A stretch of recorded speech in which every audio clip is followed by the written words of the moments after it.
Have you ever wondered about the forces that shape the global political landscape? Welcome to our discussion on the levels of analysis in international relations.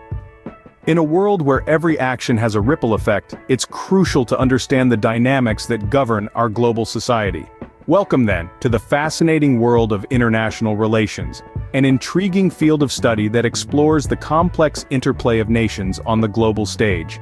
International relations, at its core, is about understanding how countries interact with each other, the nature of these interactions, and the implications they have on the world. It's a chess game on a global scale, where the players are countries, international organizations, non-governmental bodies, and even individuals. But how do we make sense of this immense complexity? How do we dissect the multitude of factors that influence the decisions nations make? That's where the concept of levels of analysis comes into play. This is a theoretical framework that helps us to break down the complexities of international relations into manageable chunks, allowing us to understand the dynamics at work more clearly. There are three key levels of analysis in international relations. The first is the individual level, which explores the role of individuals in shaping international relations. This could be anyone from a world leader making a pivotal decision to a scientist making a breakthrough discovery that could change the world. Next, we have the state level, which looks at how the internal dynamics of a country, its political system, its economic structure, its cultural context, influence its behavior on the international stage. Lastly, there's the international level. This level steps back to take a broader view, looking at the global system as a whole. It examines how international norms, global governance structures, and the balance of power between nations shape the way countries interact with each other. These levels of analysis are not mutually exclusive. They intertwine and overlap, each one shedding light on a different facet of the intricate world of international relations. Now let's delve deeper into these levels and understand their complexities. At the core of all political actions are individuals. This is the individual level of analysis. When we zoom in on the world of international relations, the first layer we encounter is the individual. Here, we're not examining states, organizations, or larger systems, but focusing on the men and women who make the wheels of politics turn. Now you might be thinking, isn't it all about power and resources? Well, yes, but who wields that power? Who allocates those resources? That's right, individuals. Picture a leader at the helm of a nation. They're not just a figurehead, but a decision maker. Their perceptions, their choices, their ideas, these elements shape the policies that, in turn, shape the world. Let's consider a hypothetical leader, Leader A. Leader A has a deep-seated belief in peace and diplomacy. This belief may very well influence their decision to seek diplomatic solutions in international conflicts, rather than resorting to force. Or take another leader, Leader B, who may be more inclined towards military power. Their decisions might reflect a more aggressive approach to international relations. Now remember, these are simplified examples. Real-world leaders are complex individuals with a range of influences and motivations. But the point stands. Individual leaders, with their unique perspectives and choices, play a pivotal role in shaping the political landscape. This is not to say that individuals operate in a vacuum. Far from it. The individual level of analysis recognizes the influence of personal characteristics and decisions, but it also acknowledges the interplay with larger forces. A leader's decisions are shaped not only by their personal beliefs and experiences, but also by the political, economic, and social environment in which they operate. So while the individual level of analysis gives us a valuable lens to understand the actions and decisions of political actors, it's only part of the picture. While individuals play a crucial role, they operate within a larger framework, the state. Let's turn to the state level of analysis. Beyond individuals, we have the state level of analysis, which focuses on the internal dynamics of countries. Diving deeper into this concept, imagine a globe, and each country on it as a single entity. The state level of analysis considers each of these entities or countries as a unified actor. It looks at how the internal dynamics of a state, such as its political ideology, economic system, and national interest, influence its behavior on the international stage. Let's conjure up a hypothetical example to make things crystal clear. Picture two countries, Country A, a democratic state with a capitalist economic system, and Country B, an authoritarian state with a socialist economy. Both countries are rich in natural resources, but Country A's national interest lies in free trade and open markets, while Country B's interest lies in state control and protectionism. In the state level of analysis, we'd observe how these internal factors guide the actions of these countries. Country A might pursue policies that promote free trade agreements, while Country B might adopt protective measures to control its resources. But it's not just about economics or politics. Cultural aspects, historical experiences, geographical location all play a part.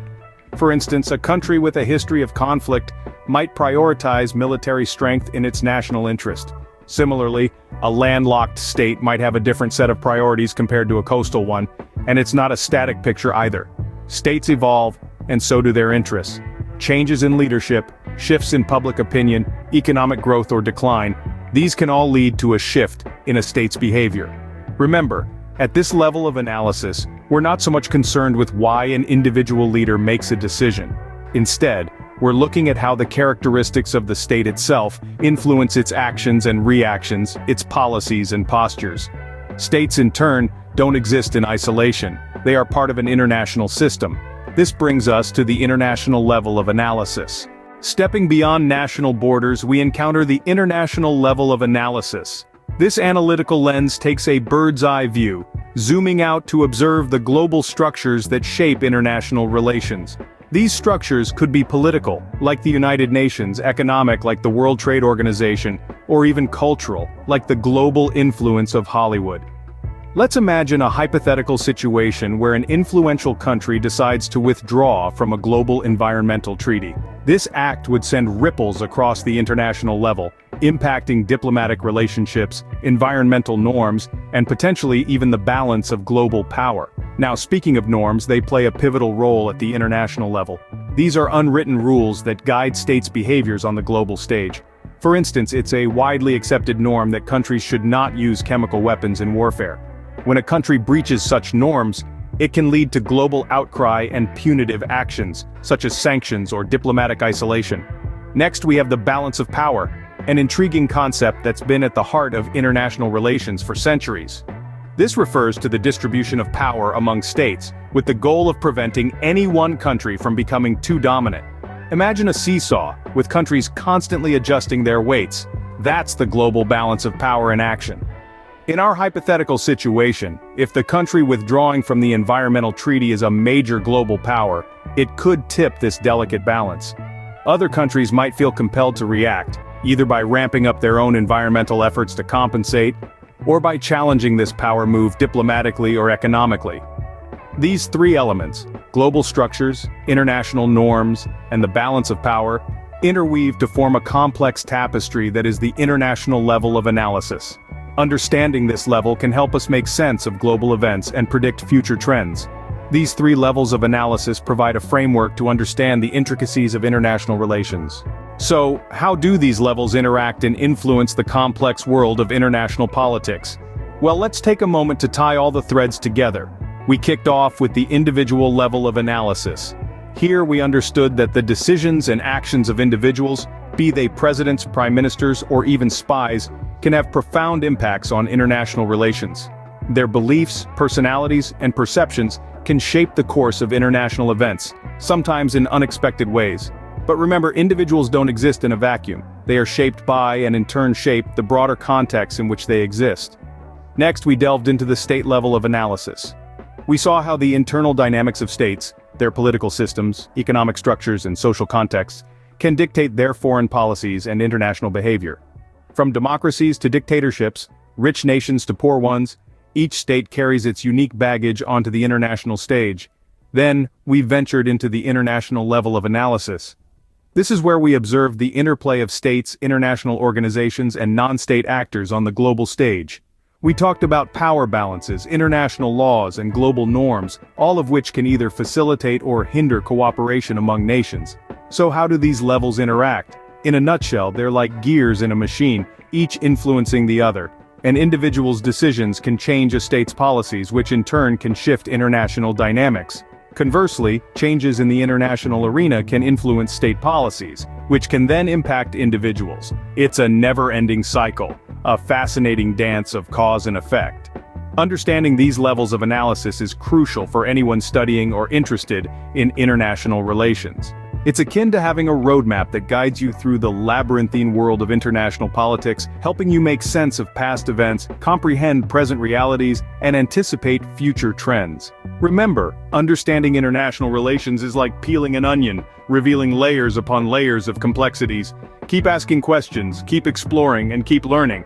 Until next time, stay curious.